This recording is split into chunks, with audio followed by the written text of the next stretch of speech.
Recent గా జంతర్ మంతర్లో బాగా గొడవలు ఇక్కడ ఎవరిని పడితే వాళ్ళని తిట్టేసుకోవటం, ఆజాదీ అంటాం, ఇదంటాం అదంటాం మొత్తం జరిగింది. ఇప్పుడు చాలా మంది డైరెక్ట్ గా పిఎం గారినే తిట్టేశారు, మినిస్టర్ గారిని, పిఎం గారు.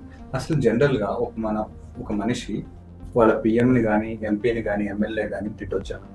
ఇక్కడ తిట్టచ్చు అంటే ఇందాక మనం చెప్పినట్లు క్రిటిసైజింగ్ అనేది పబ్లిక్ పాలసీ. అంటే ఇప్పుడు గవర్నమెంట్ ఒక డెసిషన్ తీసుకున్నప్పుడు ఆ డెసిషన్లో ఉన్న పాలసీ కండిషన్స్ని whether there is any legally binding or not, అలాగే అది ఇచ్చిన జియో కానీ ఆర్డర్ ఆర్ పాలసీ ఏదైనా కూడా ఏదైనా యొక్క పబ్లిక్కి లేదా some sort of people, background classes కానీ లేదా ఎకనామికల్లీ వీకర్ సెక్షన్స్ కానీ, హై గ్రేడ్ స్టూడెంట్స్ కానీ, ఎవరికన్నా యూత్ కానీ లేదా వేరే ఎంప్లాయీస్ కానీ ఎవరికైనా ఎఫెక్ట్ అవుతుందా లేదా అనేది చూసుకోవాలి. What is the public laws about the GO or order or policy.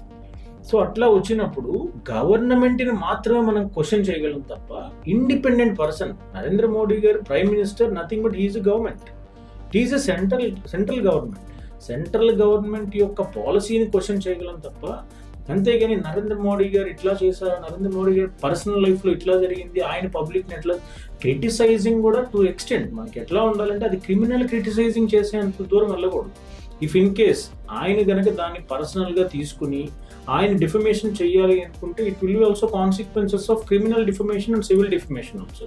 But ఒక్క రాజ్యాంగ పదవిలో ఉన్న ఒక వ్యక్తిని మనం క్వశ్చన్ చేయాలి అంటే గవర్నమెంట్ వైజ్గా, పాలసీ వైజ్గా క్వశ్చన్ చేయడం అనేది ఒక ఆస్పెక్ట్. అట్లా కాకుండా పర్సనల్ వ్యూ ఇక్కడ ఎట్లా ఉందంటే మోటివేషన్ అనేది యూత్ కానీ లేదా ఎవరైనా కూడా అపోజిషన్ పార్టీస్ నుంచి కనుక వాళ్ళ ఫండింగ్ కానీ, అపోజిషన్ పార్టీస్ యొక్క ఫోర్స్ కానీ, వాళ్ళ యొక్క ఇంటిమేషన్ కానీ వీళ్ళకి ఉన్నప్పుడు వాళ్ళు గవర్నమెంట్ యొక్క పాలసీ గురించి మర్చిపోయి పర్సనల్గా క్వశ్చన్ చేయడం మొదలు పెడతారు. When it comes to the questioning of personal liberty అయితే ఇక్కడ వీళ్ళు మర్చిపోయేది ఏంటి అంటే right to questioning is also a fundamental right. But when we are questioning, మనం క్వశ్చన్ చేసేటప్పుడు ఆ క్వశ్చన్ వల్ల వేరే వ్యక్తి యొక్క పర్సనల్ రైట్స్ వైలేట్ అవుతున్నాయో చూసుకోవాలి. When it comes to play that role అయితే కనుక అతని రైట్స్ వైలేట్ అయితే then he can also take a legal action against me. తను లీగల్ యాక్షన్ నామే తీసుకుంటాడు ఆటోమేటిక్గా. సో పొలిటికల్ ఎవరైనా కూడా పొలిటికల్ మెంబర్స్ ఉన్న course they are also public servants. MLA గారు కానీ, ఎంపీ గారు కానీ, లేదా మినిస్టర్ కానీ, chief minister or prime minister ఎవరైనా కూడా they are all comes under public servants.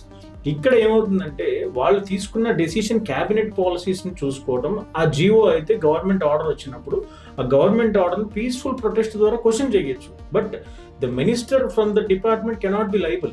అతను మినిస్టర్ ఇచ్చారు కదా, మినిస్టర్ని క్వశ్చన్ చేస్తానంటే కుదరదు. Minister is also comes under that గవర్నమెంట్ని క్వశ్చన్ చేయాలి తప్ప మనం మినిస్టర్ని, వేరే డిపార్ట్మెంట్ హెడ్స్ ఎవరు ఉంటే వాళ్ళని క్రిటిసైజ్ చేయడం అనేది కరెక్ట్.